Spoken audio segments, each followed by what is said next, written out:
Hello everyone, welcome back to our YouTube channel JK Study for Civil Services.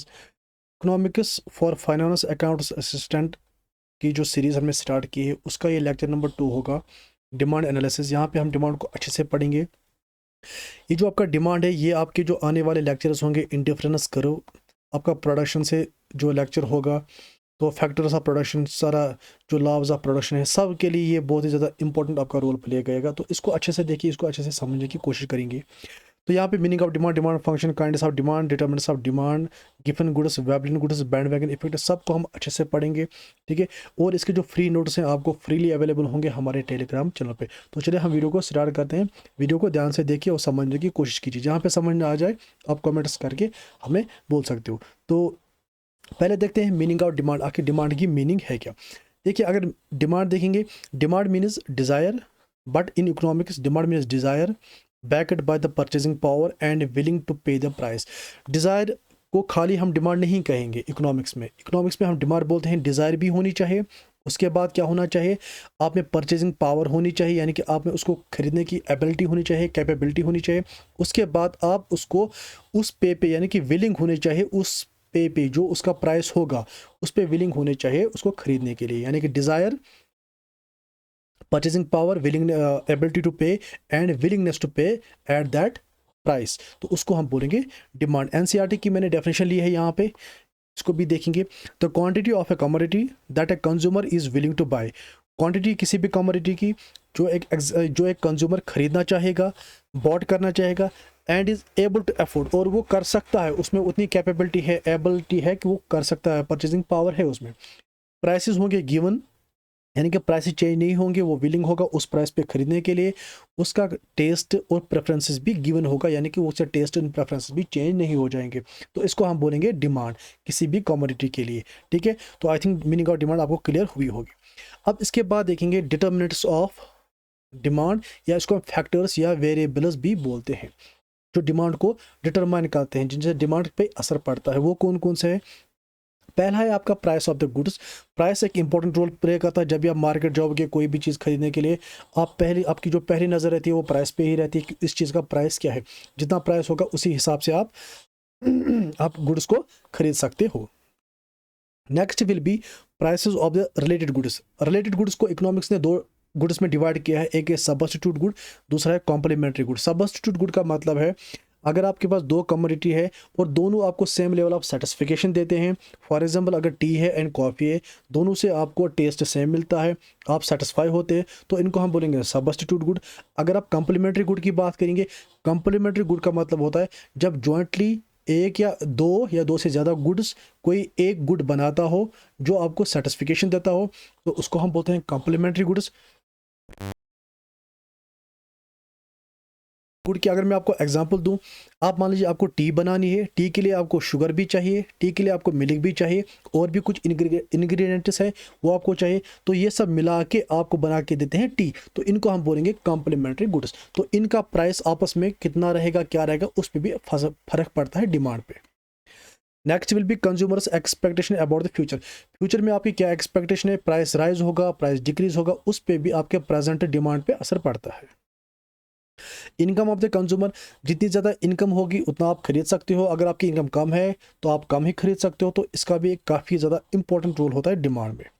Test and preferences आपके क्या रहेंगे, change हो जाएंगे, तो उस हिसाब से आपकी डिमांड भी चेंज हो जाएगी। तो टेस्ट एंड प्रेफरेंसेस का भी काफ़ी ज़्यादा इंपॉर्टेंट रोल होता है डिमांड में।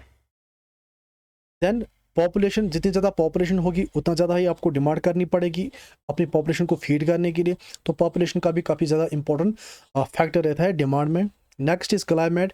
क्लाइमेट के हिसाब से आप शॉपिंग करते हो, अगर विंटर की बात करें तो आपको वूलन कपड़े चाहिए, अगर समर की बात करें आपको आइसक्रीम, कोल्ड ड्रिंक्स, आप इन चीज़ों की ज़्यादा डिमांड करोगे, तो क्लाइमेट का भी एक इंपॉर्टेंट फैक्टर रहता है। तो ये जो फैक्टर्स हैं जो मैंने यहाँ पर आपको बोले हैं, तो ये काफ़ी यही रेस्पॉन्सिबल होते हैं डिमांड के लिए जो एक कंज्यूमर करता है किसी भी कमोडिटी के लिए।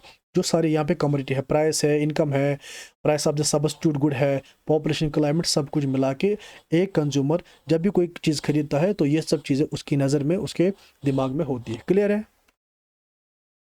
Next is demand function. The demand function explains the functional relationship between demand for a commodity and determinants of the demand. Demand function हमें क्या बोलता है, क्या सिखाता है? यहाँ पे हम सीखते हैं फंक्शनल रिलेशनशिप सीखते हैं किन किन के बीच में, डिमांड फॉर ए कमोडिटी, किसी भी कमोडिटी के डिमांड और उसके जो डिटरमिनेंट्स हैं जो हमने अभी पढ़े, टेस्ट हो गया, प्राइस हो गया, इनकम हो गया, जितनी भी चीज़ें हैं जिनको हम डिटरमिनेंट्स ऑफ डिमांड बोलते हैं, उन दोनों के बीच में जो एक फंक्शनल रिलेशनशिप है कि अगर एक बढ़ेगा तो डिमांड पे क्या असर पड़ेगा, अगर इनकम बढ़ेगी तो डिमांड पे क्या असर पड़ेगा, सब्स्टिट्यूट गुड का प्राइस बढ़ेगा तो उससे डिमांड पे क्या असर पड़ेगा, उसको जब हम फंक्शनल रिलेशनशिप में पढ़ते हैं उसको हम बोलते हैं डिमांड फंक्शन। इक्वेशन जब हम उसकी देखते हैं तो वो क्या होगी उसकी equation, dx is equal to F of px ps pc y t and u। अब इनकी मीनिंग भी हम देखेंगे। dx का मतलब है डिमांड फॉर कमोडिटी x, यहाँ पे हमने कमोडिटी x ली है।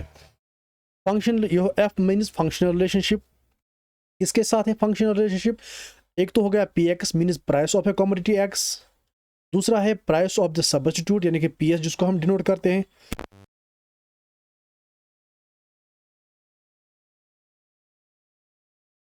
ऑफ द कॉम्प्लीमेंट, और हो गया y that is income of the consumer, taste means taste and preferences of the consumer, and you mean other factors like climate, population.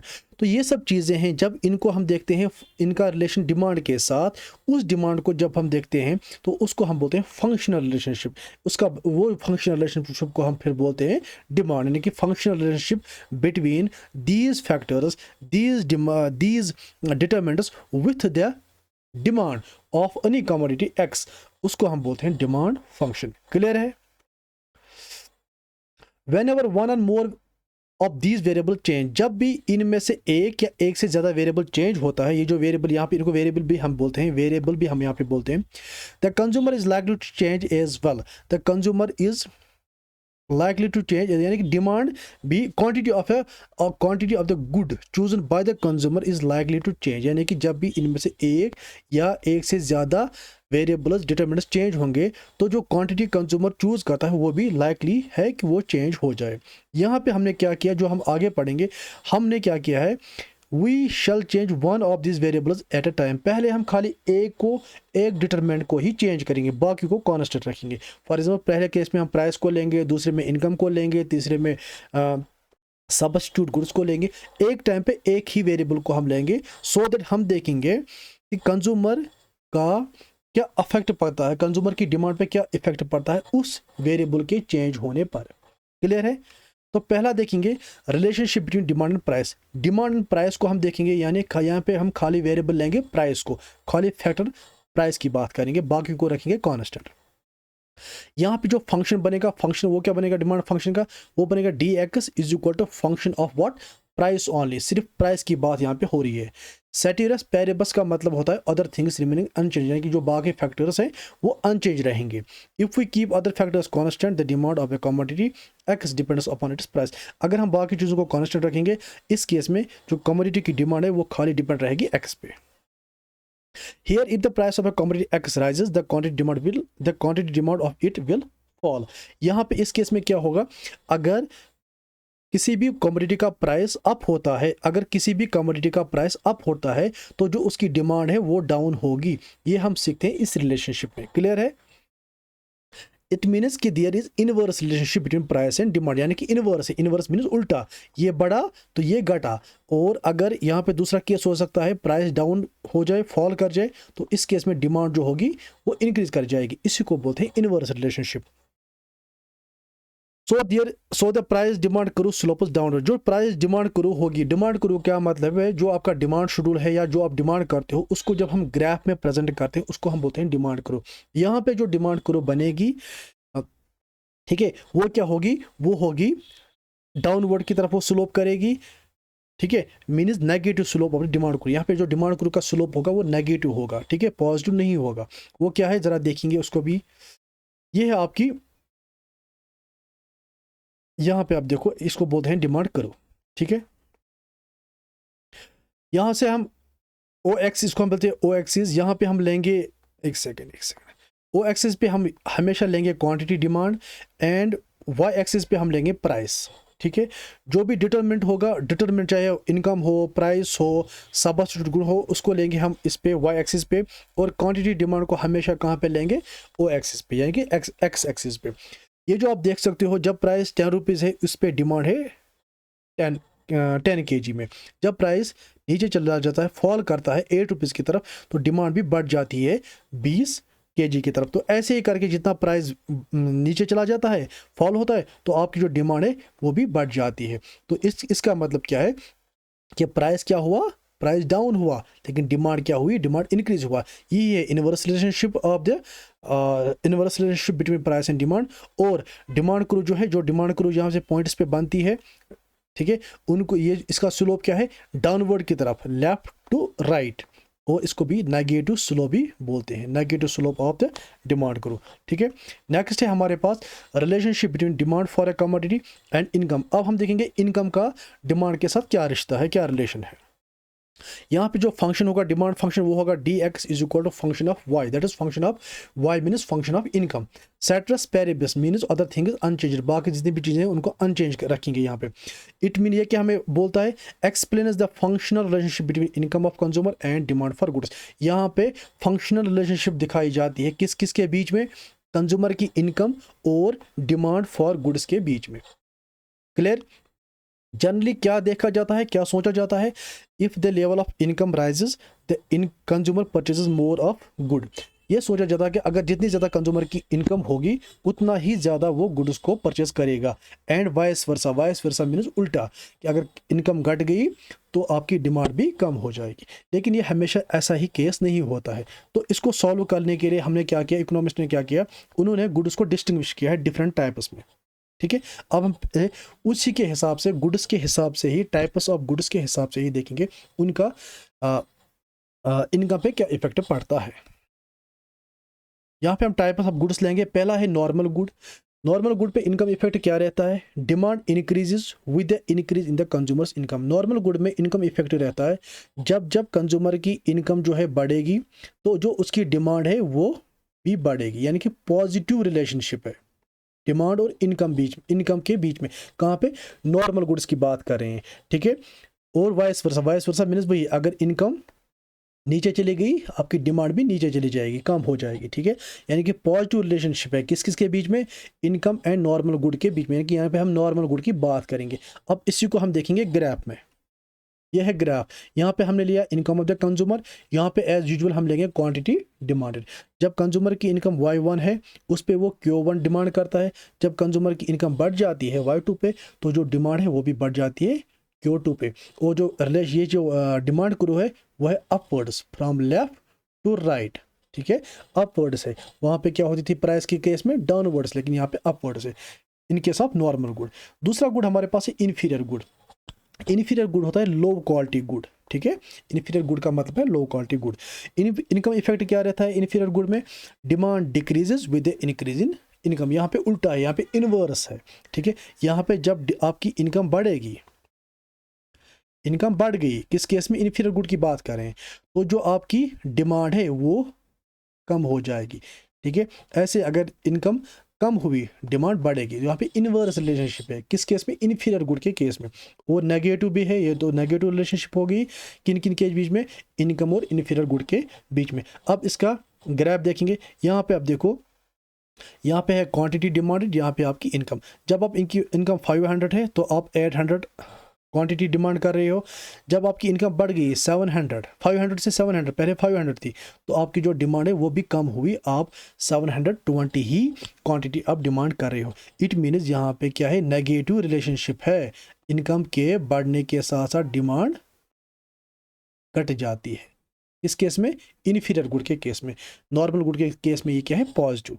तीसरा एक good होता है लग्जरी गुड। लग्जरी गुड में जिसको comfort बोलते हैं, जब आपकी इनकम बहुत ज़्यादा होती है, तो अगर आपके पास अभी 2 लाख की गाड़ी है, अगर आपकी इनकम बहुत ज़्यादा बढ़ गई, तो अब आप 10 लाख, 15 लाख, 20 लाख की गाड़ी लाओगे, उनको हम बोलते हैं लग्जरी गुड्स।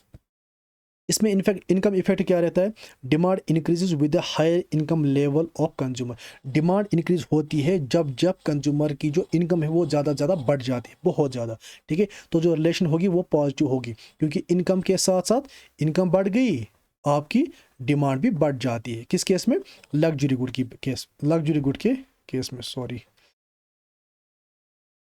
एक सेकंड। हाँ जी, तो जो इसका डिमांड ये होगा, ग्राफ होगा, डिमांड करो होगी, वो क्या होगी?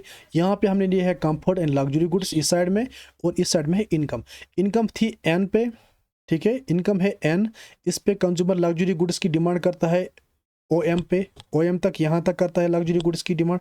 लेकिन जब आपकी इनकम N1 पे चली जाती है, बढ़ जाती है और बढ़ जाती है, तो आपकी डिमांड भी M1 पे चली जाती है। तो यानी इसका मतलब क्या है? आपकी जो इनकम है, इनकम के साथ साथ आपके लग्जरी गुड्स की डिमांड भी बढ़ गई। क्लियर? अब होगा relationship between demand for a commodity and price of related goods. अब रिलेटेड गुड्स के बीच में क्या, रिलेटेड गुड्स के प्राइसेस और डिमांड पे क्या रिलेशन है, वो उसको हम देखेंगे। Expressed as dx is equal to f function of price P2, P2 means price of related goods, ceteris paribus, other things remaining unchanged. ठीक है,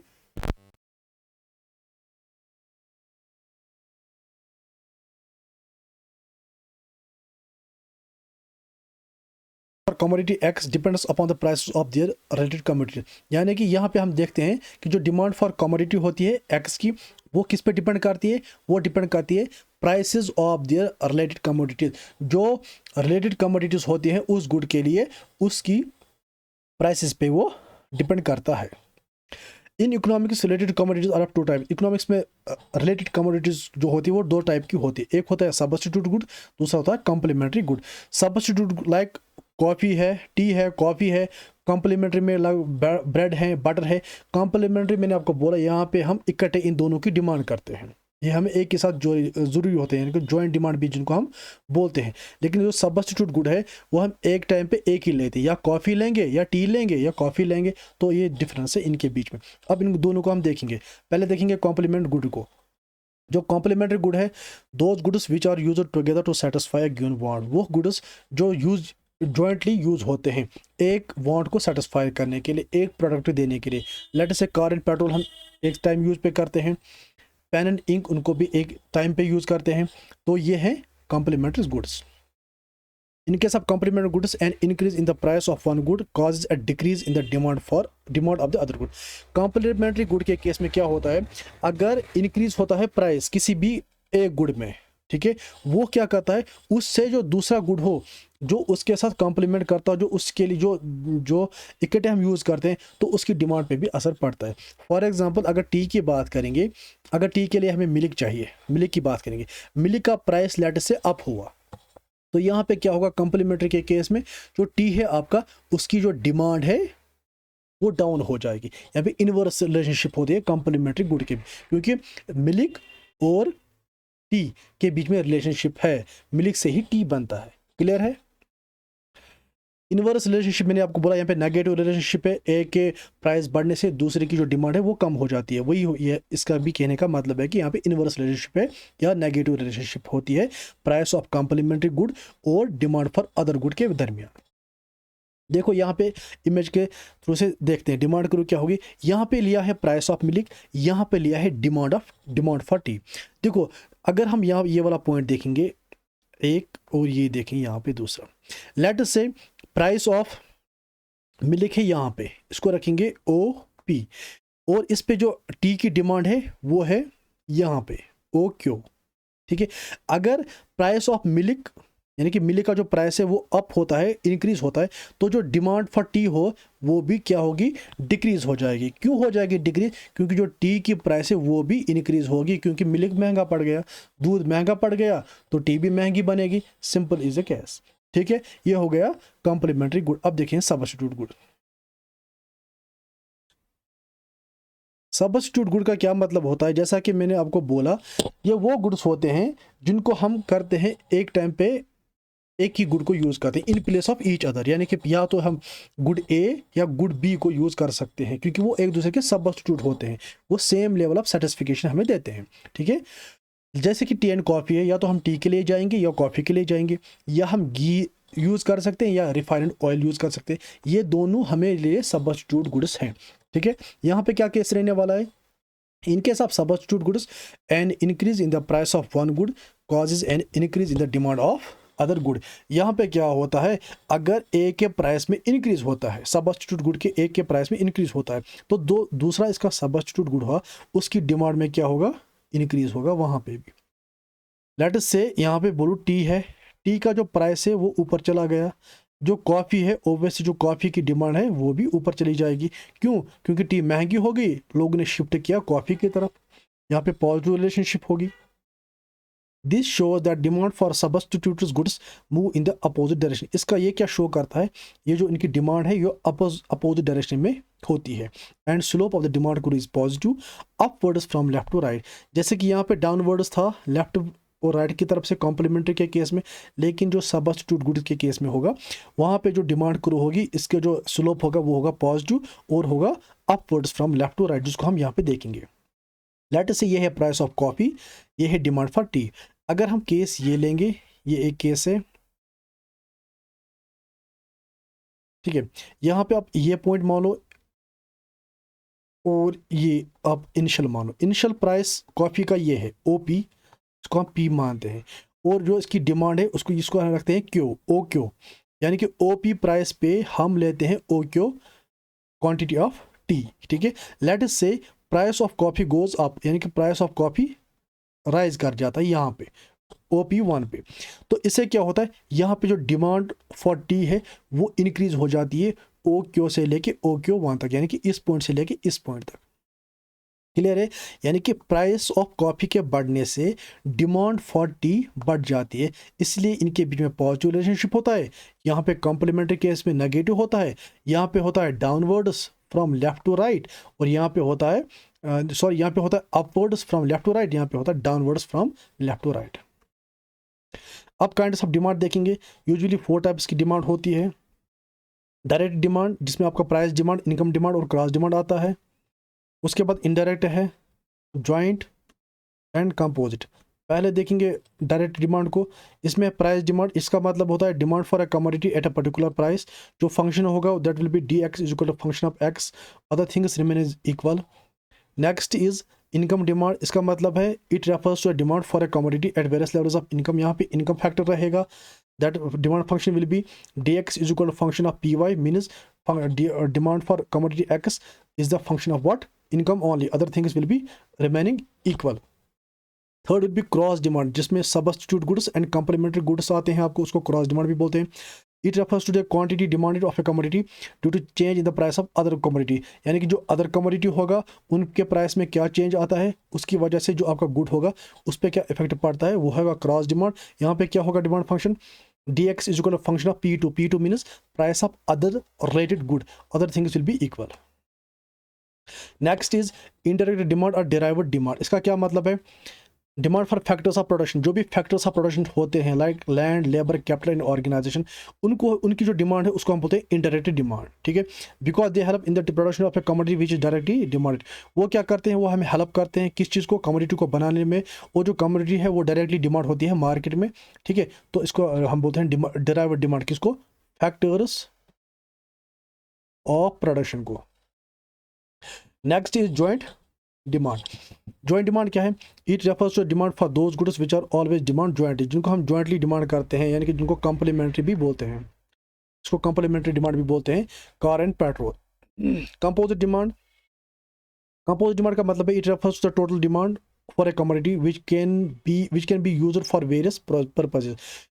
किसी कमोडिटी के लिए डिमांड होना जो हम बहुत सारे पर्पसेस के लिए यूज़ करते हैं कंपोजिट वे में। लाइक आपके पास लैंड होगा, उस पर आप फार्मिंग भी करोगे, बिल्डिंग भी बनाओगे, यानी कि 2 पर्पज़ के लिए हम इसको यूज़ किया, और भी कई पर्पज़ों के लिए हम इसको यूज़ कर सकते हैं, उस वाले डिमांड को बोलते हैं हम कंपोजिट डिमांड।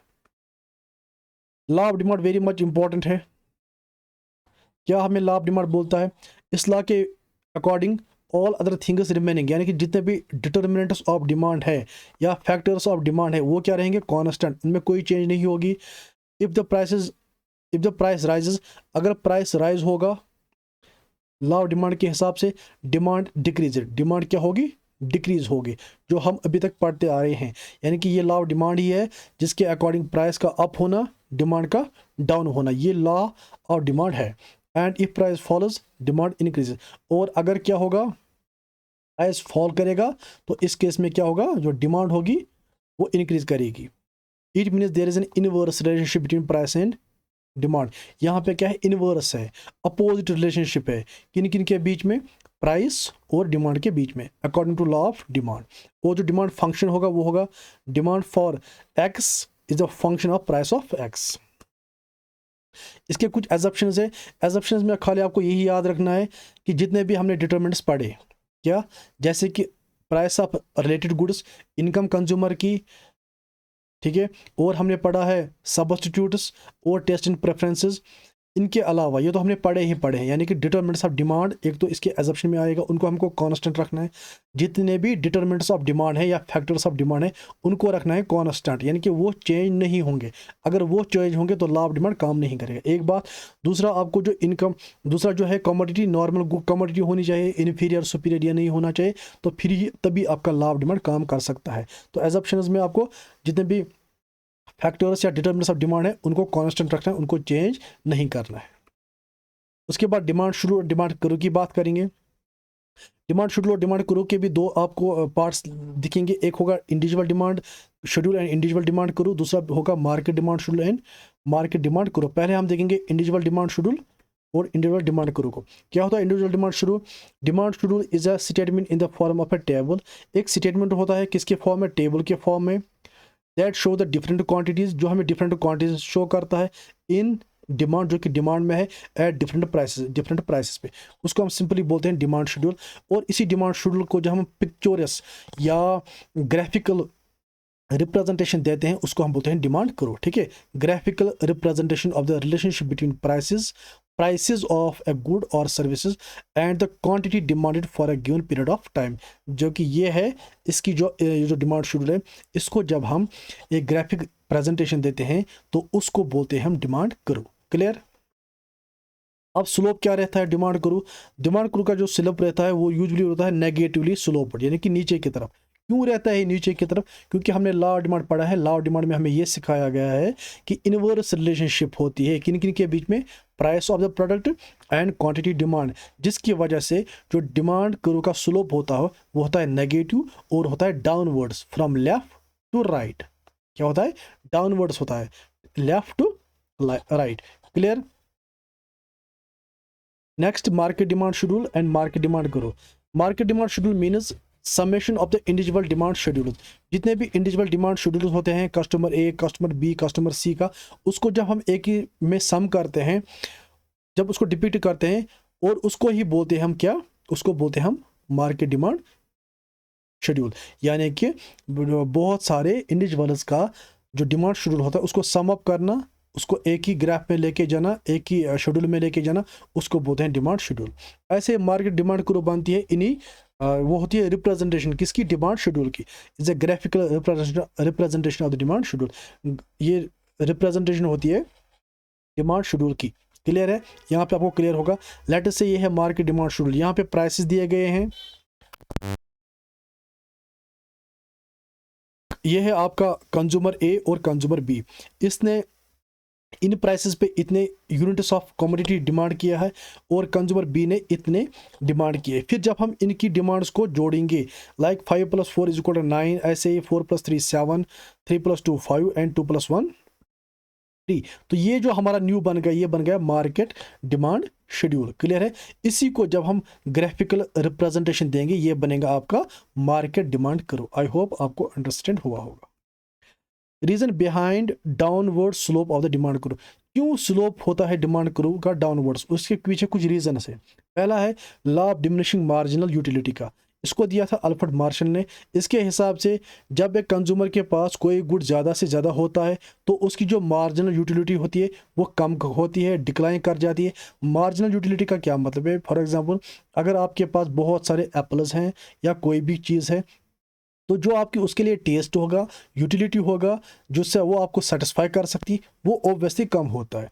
जितनी ज़्यादा कोई चीज़ हमारे पास होती है उतना हमारे पास उसकी वैल्यू कम होती है। तो इससे क्या होता है, तो हम को नए गुड्स उस प्राइस पे हम नहीं लेना चाहिए उसका। हम क्या सोचेंगे, हम अभी मेरे पास इतने हैं, मैं नहीं लूँगा, इस प्राइस पे तो मैं नहीं लूँगा, ठीक है।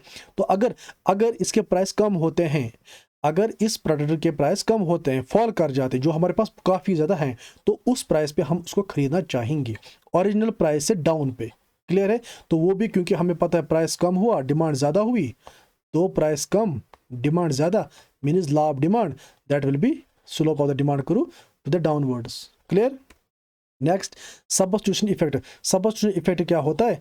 Effect is the decrease in demand for a product, किसी प्रोडक्ट के डिमांड में डिक्रीज होना, that can be attributed to consumer switching to cheaper alternatives when it is price rise. यानी कि अगर आपके पास टी और कॉफ़ी का ही एग्जांपल लेंगे, अगर आपके टी के प्राइसेस में क्या होता है, लेट से राइज होता है, तो लोग क्या करेंगे, वो शिफ्ट करेंगे चीपर गुड। चीपर गुड कौन सा है? आपका कॉफ़ी, कॉफ़ी की तरफ। तो what does it mean? It means low price, demand high, यानी कि लॉ ऑफ डिमांड सेटिस्फाई हुआ, दैट विल बी, जो आपका स्लोप ऑफ द डिमांड करो होगा वो क्या होगा? नीचे की तरफ। क्लियर?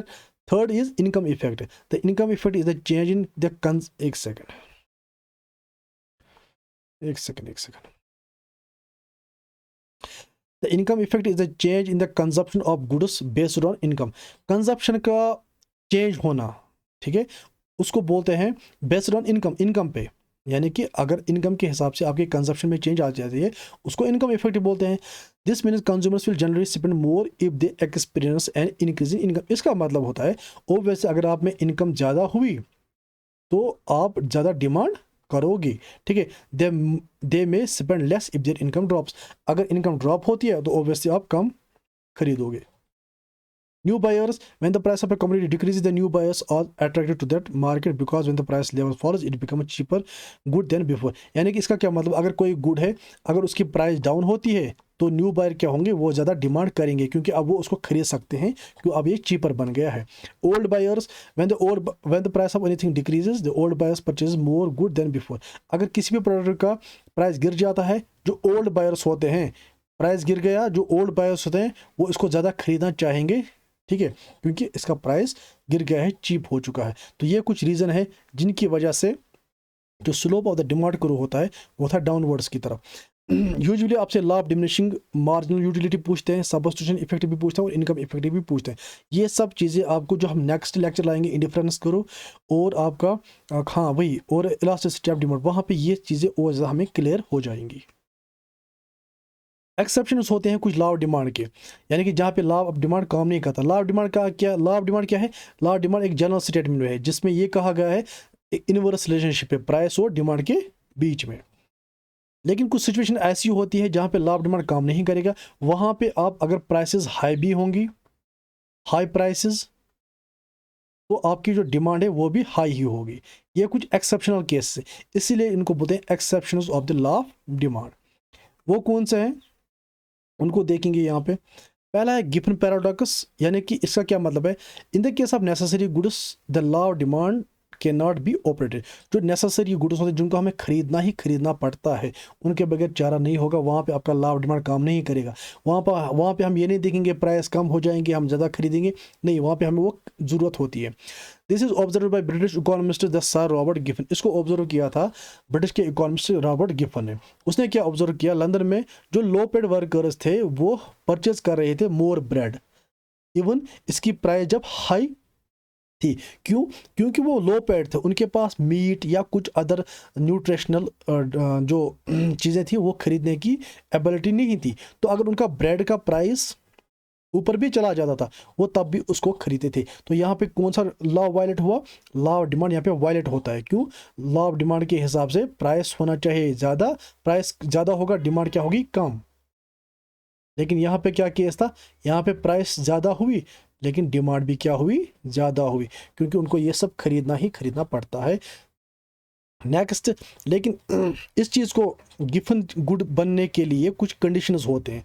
लाइक ये जो गुड होगा गिफन गुड, वो क्या होना चाहिए? वो होना चाहिए inferior, means low quality good होना चाहिए। Second is there must be lack of close substitute, आपका सब्स्टिट्यूट वहाँ पे नहीं होना चाहिए, वो भी क्लोज।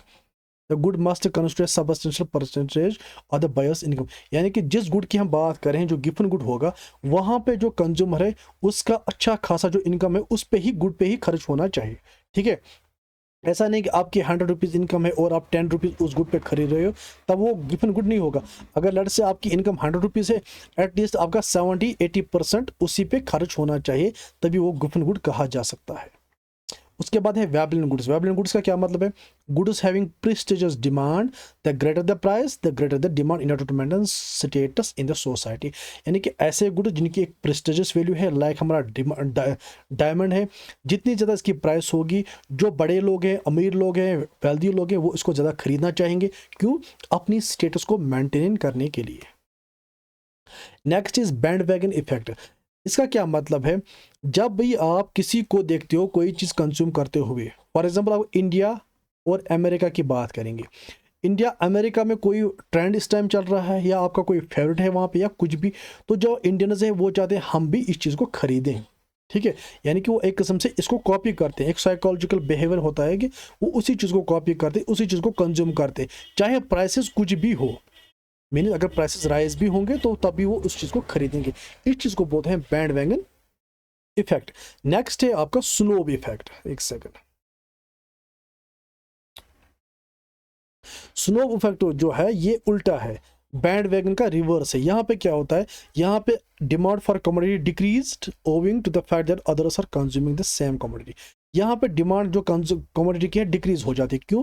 क्योंकि हम ये सोचते हैं कि ये उसने भी पहन लिया है, इसने भी पहन लिया है। अगर कोई शर्ट की बात करें, कोई किसी और चीज़ की बात करें, यानी कि हम देखते हैं ये हर किसी के पास है, हम इसको नहीं खरीदेंगे, तो इसको बोलते हैं snob effect. Expectation of future rise in price. अगर आपको ये लगता है कि फ्यूचर में जो किसी भी गुड के प्राइस इंक्रीज होने वाले हैं, तो आप प्रेजेंट में उसको किसी भी प्राइस पे खरीदोगे। एग्जाम्पल अगर मैं दूंगा, फॉर एग्जाम्पल लेट से आप देखोगे आईफोन की बात करेंगे, हम आईफोन की एग्जाम्पल देंगे। आईफोन की प्रेजेंट प्राइस है 100 रुपीज़, एग्जाम्पल मैं बोल रहा हूँ। आप सोच रहे हो कि फ्यूचर में इसकी प्राइस 150 हो जाएगी, फॉर एग्जाम्पल। ठीक है, तो आप क्या काम करोगे? अगर प्रेजेंट में आपको वो उसकी प्राइस लेट से 100 से 110 चली गई, अभी 100 थी, लेकिन प्रेजेंट में ही उसकी प्राइस अब 100 से 110 चली गई, अब तब भी उसको खरीदोगे। क्यों? क्योंकि आप फ्यूचर एक्सपेक्ट करते हो 150 चली जाएगी। इसका मतलब है expectation of future in rise in price, वहाँ पे भी लाभ डिमांड काम नहीं करता है। Then change in fashion.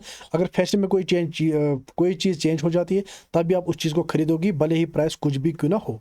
उसके बाद इमरजेंसी के टाइम पे आप कुछ नहीं देखते हो, आपको वो चीज़ लेनी ही लेनी होती है।